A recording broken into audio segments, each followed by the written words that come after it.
coordinate our schedules. Yeah. We had to coordinate our schedules and make it work. So knowing that this was long distance relationship, that we were catching flights. Catching We were catching crazy flights. Yes. Uh, Shout out to Southwest. Southwest. Yeah, if you see this, yeah, shout out to Southwest. If they're had not some paying us for deals. this, yeah, but if y'all want to give us a story, a sponsorship deal, you know what I'm saying? Like, We and you use can y'all a use lot. our story. You know what I'm saying? We Catching use y'all a feathers, lot. catching Y'all flights. had some deals, some little discounts on tickets from every now and then. Y'all were helping our relationship for us to get to see each other. We was racking up them points. Yeah. We were, Those rapid rewards. rapid rewards for working. You was getting tickets $80. Man, we were getting love. Yeah. We were finding deals. But anyway, yeah, so we got to a place where we was coordinating again, communication.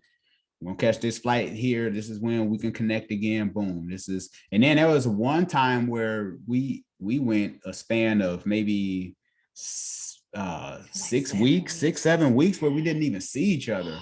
That was a really hard time. Yeah, and that was tough. I was just like, man, that's a long time. But I remember going out to Texas. I think the next time I visited you, I got to meet the family, I think. Yeah, you met my siblings. Yeah. In Vegas. Oh, that's going back. Yeah, we met in Vegas. We did for July 4th weekend. 4th of July weekend. Yeah, that was Memorial Day first, and then July 4th weekend we met up.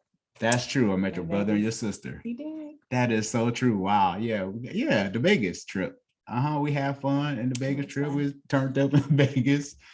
I drove. Quick story. I drove from Arizona to Vegas. I left work that day, got off work, drove all the way down to Vegas.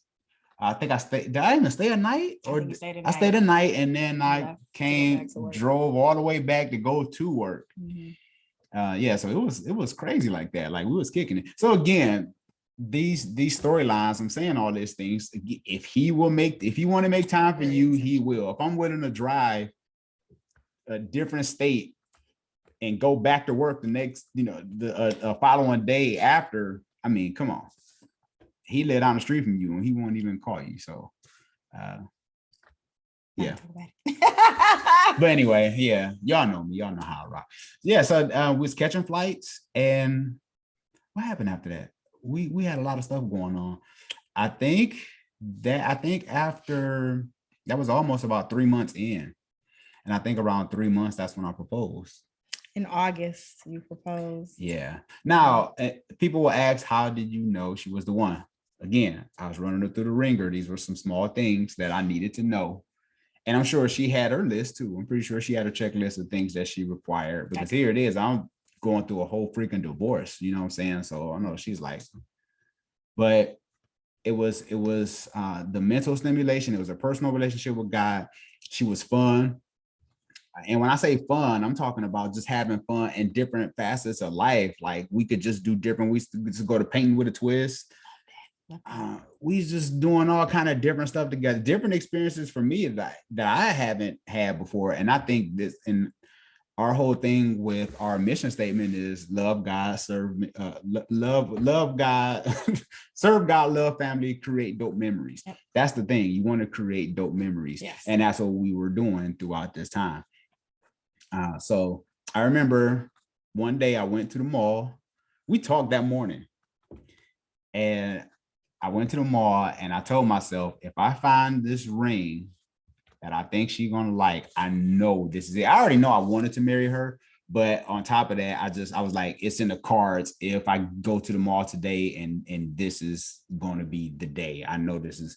And sure enough, went to 2 different jewelry stores, and when I seen the ring, I was like, yep, that's it. This is the way it's going down. This is the way it's supposed to be. Oh, and let me say this too.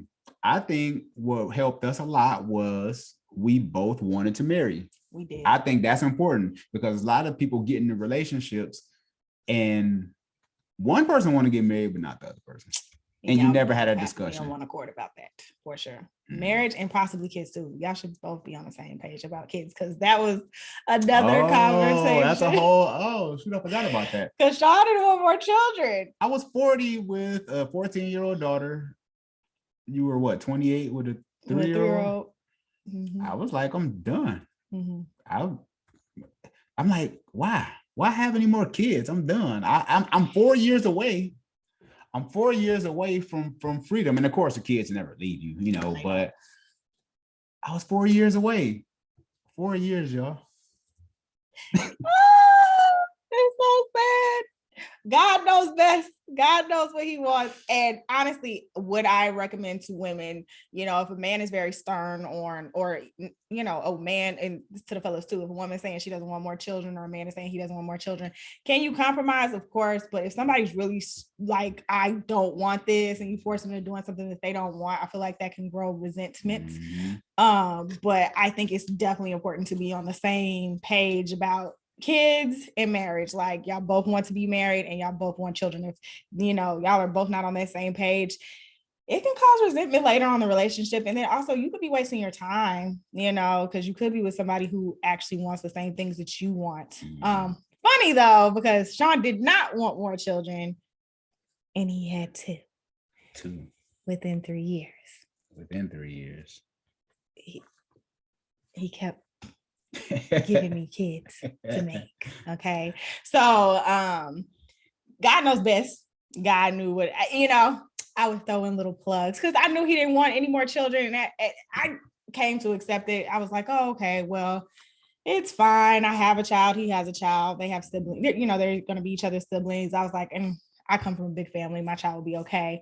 So I kind of tried to like be okay with it, but I knew in my heart of hearts that I was supposed to have more kids, and I knew that I wanted my sons to have siblings, and I just knew that was something I really desired. So I would just tell him little things like, we would make really pretty babies, you know. And he was like, you know, he would. And I was like, you know, you can have a son and, you know, carry on the Heinemann last name, you know. And I think that's probably what sold him. That was a sales pitch. Yeah. I was selling it hard, ladies. I was like, yeah, give me more kids. Carry on your legacy. Yeah, she got me with that one. I was like, yeah, and lo and behold, we had 2 boys. Yeah, so he's I had definitely 2 boys together. Yeah, right. He'll be carry on that Heinemann legacy. Yeah, and I'm glad you talked about that though, about kids. I think I'm glad you talked about that, because a lot of times people already have kids and they might not want anymore. You already got the Brady Bunch. Families, yeah, right. And blended families is another topic within itself. Yes. Raising somebody else's kid. Very difficult. I don't know too many people that's young and they're like, hey, I want to marry somebody and raise somebody else's kid. I don't know if any of us grew up like that. I didn't. I don't know. Yeah. But that was a conversation that we had, and we talked about that, and we had kids. But anyway, I'm going back to the story. I got the ring. I know this sounds cheesy, but I proposed to her over Skype because I wasn't going to see her. You saw that picture of me? Like that picture is hilarious. I think we should, if it's worth sharing, I think we should share that was a funny picture. You got it somewhere around here. But I remember talking to her over Skype. She was asleep. Knocked out. And I talked to her. Yes. Yeah. And I was talking and I was like, yeah, this and that. You know, I had my little sales pitch. I don't know what I said. A whole bunch of random stuff. And I was looking at him like, what is he talking about? Yeah. Okay. Tell me how much he loves and cares about me or something. I'm like, okay, I know. What are you doing? Yeah, right. And then and that's when I proposed to her. I put the ring in front of the camera on Skype. Y'all don't look at my nails though, because they got that.